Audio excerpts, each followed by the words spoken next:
Nuno, buenas tardes. Hola, buenas tardes, María. Mira, yo sé que vamos a hablar del tema de la alimentación de los perros, sobre todo incidiendo en la obesidad y los problemas que esto... Pero tengo aquí, no miento, una cantidad de preguntas que nos han llegado. Te voy a hacer una porque el tema del que vamos a hablar es muy amplio. Entonces te haré una o dos y luego en otros programas pues ya te voy diciendo. Pero vamos, que podéis seguir escribiendo a la mesacamillatv@gmail.com preguntando lo que queráis a cualquiera de nuestros médicos, ginecólogo, traumatólogo, médico veterinario, lo que queráis, que a lo largo de los programas nos lo van contestando. Pero bueno, hoy nos vamos a centrar en un tema que a ti te preocupa, que es la alimentación, la obesidad en los perros. Obesidad, ¿a partir de qué? Bueno, la obesidad, ¿cuándo empezamos a notar que un perro está obeso? Bien. ¿O cómo lo notamos? Las tablas hablan que hasta 20% superior al peso que sería normal del perro se considera sobrepeso. Más de 20% ya es considerado obesidad. ¿Vale? Entonces ahí ya hay varias maneras de determinar el tipo, el peso o el tipo de obesidad que el animal tiene. Ahí estamos viendo que están gorditos, Ninguno de estos es sobrepeso. Esta obesidad ya... Aquí muchos factores, es una raza muy predispuesta a obesidad. El carlino. El carlino, el pug, el bulldog, todos esos perros tienen ya una predisposición natural para la obesidad. Pero también tiene mucho que ver con la alimentación, con la falta de ejercicio, con otros componentes, que es decir, no solo la raza o el carácter del animal te puede determinar la obesidad. Lo que está claro, Nuno, es que si nuestra mascota está obesa o con sobrepeso, la culpa no es de la mascota. No. Él no va a la cocina, ni abre armarios, ni se da regalos, ni se autorregala. No. Entonces, para evitar todo esto, que además hay problemas añadidos, como la esterilización, puede producir en algún momento también síntomas de obesidad o la falta de ejercicio. Las también. Principales causas de obesidad que están descritas son 4 o 5. Bien, es la alimentación, a nutrição que se tem com o animal, que ele não tem culpa, é quem la administra. El exercício, ou seja, a falta dele, que também ele não tem culpa, é quem su tutor é o máximo responsável por isso. São causas hormonais, como enfermedades como o hipotiroidismo, hipoadrenocorticismo, a diabetes, que pode provocar obesidade. Então aí já é pouco fator do próprio animal e é a raça. Eso te iba a decir, que hay enfermedades que genéticamente hay razas que están predispuestas a ellas, ¿no? Sí. Por ejemplo, acabamos de ver el carlino. Sí, eso tiene una tendencia para obesidad muy acentuada. Entonces ya hay que haber un control alimentar. El beagle, por ejemplo, también es un perro que tiene... Un que puede no parecer, pero el tackle, que has tenido uno, ¿no? Sí. Por lo que sé. Sí. Y es un animal que también tiene una tendencia muy grande para obesidad. Sí. Un animal en que su metabolismo ya por sí no es muy elevado, un animal que tiene un metabolismo más lento, embora sea un perro que normal sería estrecho, pero si te descuidas se te pone redondo. Pepa de vez en cuando perdía la cintura y entonces yo la ponía a plan y nos íbamos a la playa a correr durante por lo menos... Rápido. Porque era vaga, Parecendo que no, es un perro que era de casa. Entonces necesita un nivel de... ¿Cuál? Tackle era un perro de casa, era un perro para entrar dentro de las cuevas. Sí, para buscar conejos. Entonces, si no hace el ejercicio para el cual su genética y su raza está predispuesta, no va a desgastar aquello que naturalmente él desgastaría. Entonces, estamos de acuerdo en que la responsabilidad es, que me ha encantado lo que has dicho, es del tutor del perro, porque no has dicho ni dueño, no has dicho su humano, has dicho tutor del perro y realmente es lo que somos. No hay es que es la primera vez que lo oigo, lo de tutor, me ha encantado, me ha encantado. Es nuestra responsabilidad. Bien, entonces ahora entramos en un tema candente, un tema que hay muchísimo debate, sobre todo desde hace 5 o 6 años. La alimentación del perro. Pienso sí, pienso no.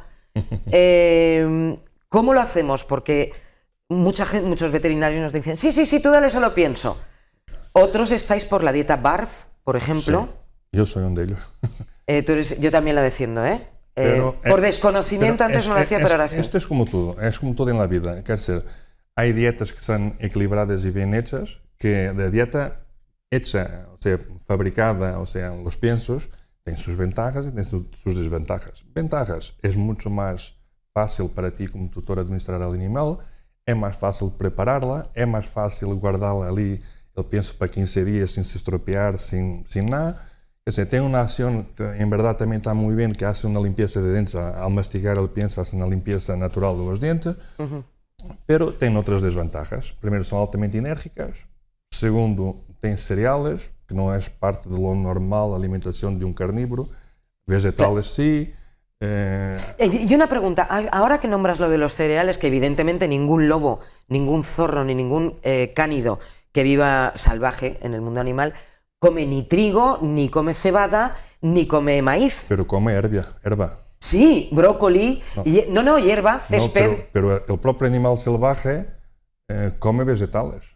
Sí, pero no cereales. Cereales no, pero la primera cosa que un de esos carnívoros come cuando pilla una presa es el estómago y el intestino, donde hay una cantidad de vegetales y ya semi-digerida y que para él es más fácil alimentarse de ellos. Claro, vale, ahora lo entiendo. Entonces, un lobo mata a una cabra montés que ha comido cereales de un campo, trigo, cebada, lo que sea. Menos trigo, esas cosas, los cereales, el animal del campo no come cereales, es muy raro. Se come la hierba, rastera, arbusto. Por eso, es que esa es la pregunta que te iba a hacer yo. Entonces, todos los piensos, lo que más llevan es cereal. Sí, en gran parte, y soja. Porque hay uno que se llama, espérate que me lo apunte, que no se me olvide, Acana. Acana, no sé si lo conoces. Es que está investigando, como sabía que teníamos hoy. Bueno, es los defensores de la dieta BARF. Ahora os vamos a contar lo que es la dieta BARF. También comentan que el pienso Acana es uno de los mejores que hay si no tienes tiempo para hacer la dieta BARF. Sí. Entonces, bueno, ya hablaremos de este pienso en otro momento. Cuéntanos en qué consiste la dieta BARF. La dieta BARF es una alimentación natural, hecha de una manera natural, con compuestos naturales, en que no llevan los conservantes que lleva un pienso, pero una dieta que da más trabajo hacerla. Con carne... carne cruda, todo en crudo. Todo en crudo. Al contrario que se piensa, cuando cocinas un hueso, por ejemplo, lo que haces es deshidratarlo. Entonces, al romper el hueso se van a producir astillas, ¿vale? Un hueso crudo no hace tantas astillas. Entonces, la dieta BARF básicamente es carne, vísceras animales, huesos, siempre en crudo, en una proporción correcta, ¿vale? Vegetales, brócolis, cenouras, coliflor, ¿Fruta? Fruta, pero cuidado con las uvas, por ejemplo, cuidado con la cebolla, no se puede dar cebolla a un perro, ni ajos, ni uvas, lo que hemos hablado ahora mismo. Pero melón, sandía... Sí. Esto que he hablado es tóxico, puede provocar anemías, ¿vale? Y pescado, ¿no? Y pescado, sí. Pescado. Quien tenga problemas con el pescado, ahí sí, el pescado, toda la carne o pescado que des debe ser congelada con antelación para matar cualquier parásito que tenga, ¿vale? A mí me gusta dar el pescado congelado, que los perros lo coman como si fuera un hueso. Así la propia espinilla se rompe y nunca perfora. Por ejemplo, la dieta BARF es mejor, pero da más trabajo. Da más trabajo en la preparación, te da más trabajo a limpiar después de comer. Ahora tiene un montón de ventajas. El pelo se queda mucho mejor, control de peso del animal es mucho mejor. El brillo, la cantidad y menos caída, ¿no? La digestión es mucho mejor, la limpieza de dientes es fantástica, la producción de heces, o sea, de sus cacas, es muy diminuta, casi residual, que son los minerios casi de los huesos, claro. Y no olorosa. Es decir, hay grandes ventajas, pero da trabajo. Para quien no puede dar o hacer esto o dedicarse a esto, hay esa que has hablado y hay una otra también que a mí me gusta más de un plan más comercial, que son las grain free, que es un medio termo. No es tan buena como esa, no es genial como la BARF, pero ya no tiene cereales. Son dietas con 40-70% de carne en su composición y solamente llevan después vegetales, huevo y cosas. Huevo cocido. En ese caso, el huevo nunca crudo, ¿no? No, en el caso BARF, huevo crudo con casca. La casca va junta. Sí, pero es que muchos dicen que el huevo crudo no, que tiene que ser...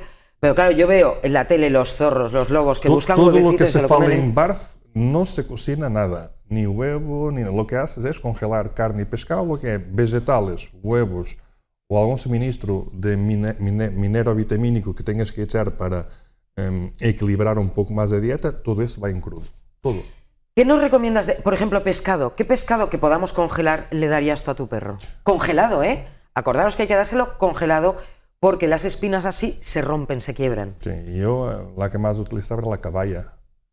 ¿Entera? Sí, caballas enteras o sardinas también enteras. Bueno, que las puedes cortar en trozos y congelarlas en trozos, pero ¿no? a idea es que ellos utilicen los dientes para comer. Y en el proceso de masticar, como está rico, hace una limpieza mecánica. Es que ya me has destrozado la pregunta que nos ha mandado Paloma Rayo, que nos ve desde Javea, nos ve vía internet. Nos ha enviado varias preguntas, entonces vamos a ir poquito a poco. Vale. Evitar el sarro, que tiene muchísimo que ver con la alimentación. Pero no solo con esto, evitar el sarro. Aquí ainda piensos, el principal causa de sarro es la alimentación la que tú comes en tu mesa, en tu casa. ¿Vale? Una alimentación cocinada. Arroz, patatas, carne, las sobras que se dicen las sobras, sí, es la principal causa de sarro en animales. También hay animales que tienen predisposición para hacerlo debido al pH salivar que tienen, ¿vale? Bueno, igual que nosotros. Si das un pienso más duro, que ellos tengan que masticarlo y que haga un trabajo mecánico y que no des ningún suministro paralelo ni de chuches, ni de comidas de casa, ni nada de eso, muy raramente un perro tiene sarro. ¿Vale? O sarro viene por todas las chucherías, que se está haciendo bien y no hacen nada. Otra manera muy fácil que de pienso y aún así el animal haga sarro es comprar huesos de ternera grandes, ¿vale? En que el animal no come el hueso, pero lo roe. Pero se divierte roendo. Es el mejor hueso que puede haber. Por ejemplo, para razas pequeñas, hueso de rodilla de ternera. Sí, un más pequeño, claro. Lo que he hablado antes de dar una caballa, no vas a dar una caballa a un Yorkshire. Claro. Vas a comprar a lo mejor unos boquerones y los congelas de esos que el Yorkshire. Bueno, puedes partir la caballa en trozos, sí, y congelarla. Yo prefiero que utilice la boca. Trocear. A no ser que el perro sea muy pequeño, y entonces cuando hablamos en cachorros, lo que hago yo es triturar. Se pide incluso al carnicero, o si no tienes tú, tritura el pollo entero y juntas los vegetales ya trozadicos y ahí haces una alimentación para pequeños. Cuando el perro ya es adulto, más entero que puede hacer. Todo lo que pueda hacer. Para que pueda utilizar su dentición de una manera natural. Por ejemplo, ¿es bueno darle a un perro 2 veces en semana las carcasas estas de pollo que las venden, o patas de pollo, o costilla de cerdo cruda? No. No. Tú cuando haces la dieta que sea, el pienso que sea, si haces una barfa, lo que sea, tienes que hacerlo todos los días igual. Un animal, al contrario de nosotros, no quiere cambios de alimentación. Es una de las mayores causas que tengo yo de diarrea en la clínica, exatamente los cambios. Hoy le he cambiado y le dé un poquito de diarrea. Los animales no están preparados para cambios, ni que sea de un día, de lo que sea distinto. Si le das pienso todos los días. Si le das algún hueso para roer, él no va a comer ese hueso. Es solo para limpiar los dientes. ¿Vale? Entonces, si das barf todos los días. Además, si das barf o pienso, deberías parar un día, por ejemplo, no darle de comer nada. 0. Pasa o sea, alimentar. Si le das barf... O incluso pienso, un día por semana, cualquier animal carnívoro debía no comer. Beber agua sí, pero hacer estar en ayuno. Los carnívoros así no eran, no comían todos los días. Bueno, son carnívoros. Hay que hacer una... Claro. De ahí vienen las obesidades, de ahí viene el exceso alimentario, de ahí viene todo. No les hace mal ningún, al contrario, solo les hace bien. Pues les limpia, ¿no? Me imagino. Sí. Eso es fundamental. Otra pregunta de Paloma Rayo. Para limpiar intestinos y no sé qué... ¿Espárragos?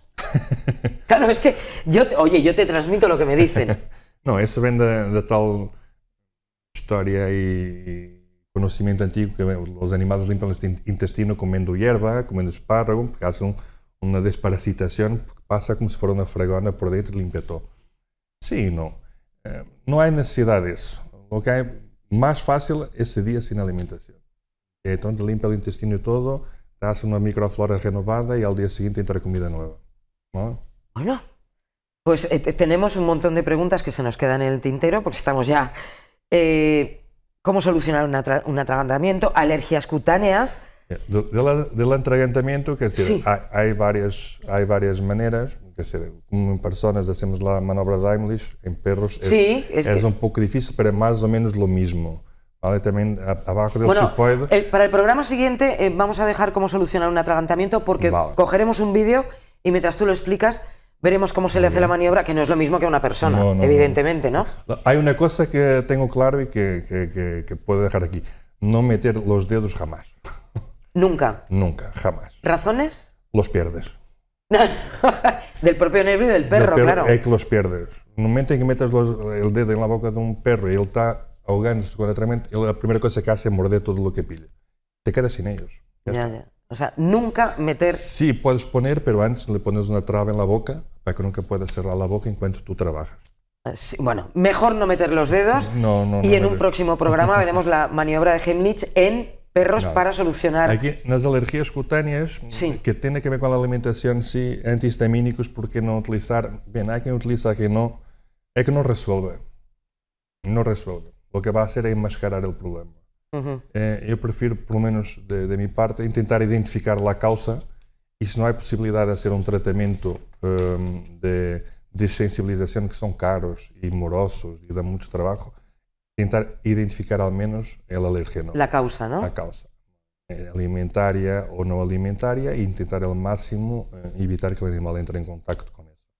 Hoy por hoy, la gran mayoría de las alergias son alimentarias. También hay factores externos. Y entonces las principales causas de alergias alimentarias son cereales. ¿Lo ves? ¿Lo ves? Que los lobos no comen trigo. Y nosotros lo que tenemos en casa son pequeños lobitos y pequeños tigres, como son los gatos. Entonces tampoco comen cereales. A ver, esto es la opinión de Nuno, nuestro médico veterinario. Hay otros veterinarios que recomiendan los piensos, pero porque también son más cómodos para nosotros. Vamos a huir de la comodidad y vamos a ser unos buenos tutores, como dice Nuno, y vamos a cuidar de nuestros bichitos. Dime. Otro tema, que a gente habló de obesidad. En nutrición, la obesidad no es la única enfermedad causada por exceso de alimentación o falta de ella. Tienes enfermedades articulares por el exceso de peso, degenerativas muy dolorosas que terminan siempre en cirugía. Tienes las enfermedades respiratorias y cardíacas. Yo te envié una foto de una cardiomiopatía dilatada. Sí, ha salido hace un momento, pero estábamos con la dieta BARF. Es una dilatación cardíaca porque el corazón, para echar sangre para tanto peso, empieza a crecer de tamaño. Y al final las paredes son muy finas, estrechas, y no consiguen bombear sangre y el animal se ahogan y tiene paradas cardíacas y ya está. Las enfermedades que hemos hablado antes de diabetes y problemas de piel. De todas formas, yo creo que es que, claro, queremos englobar en un ratito todo este tema de la alimentación. La nutrición es muy larga. Y es muy larga. Yo creo que tenemos que profundizar un poco más en otro programa, pero vamos, que daremos soluciones para el sarro. Ya sabéis, el pienso, pues que tampoco hay que darles pienso así, sino pienso que mastiquen. Sí. Que mastiquen, aunque sean un poquito más grandes, que se esfuercen.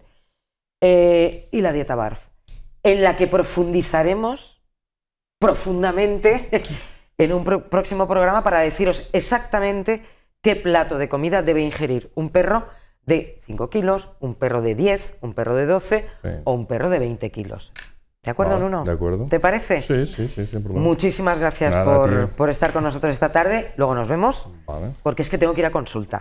Porque ha esterilizado a Mela, a mi perra. Está fantástica. Y bueno, pues vamos a ir a revisión esta tarde. Os contaré el próximo programa cómo ha ido todo, pero vamos, de momento todo estupendo. Y os dejo, que viene María José Padilla, que tenemos que hablar del amor en familia y de Regálate París. Ahí es nada, ahora venimos.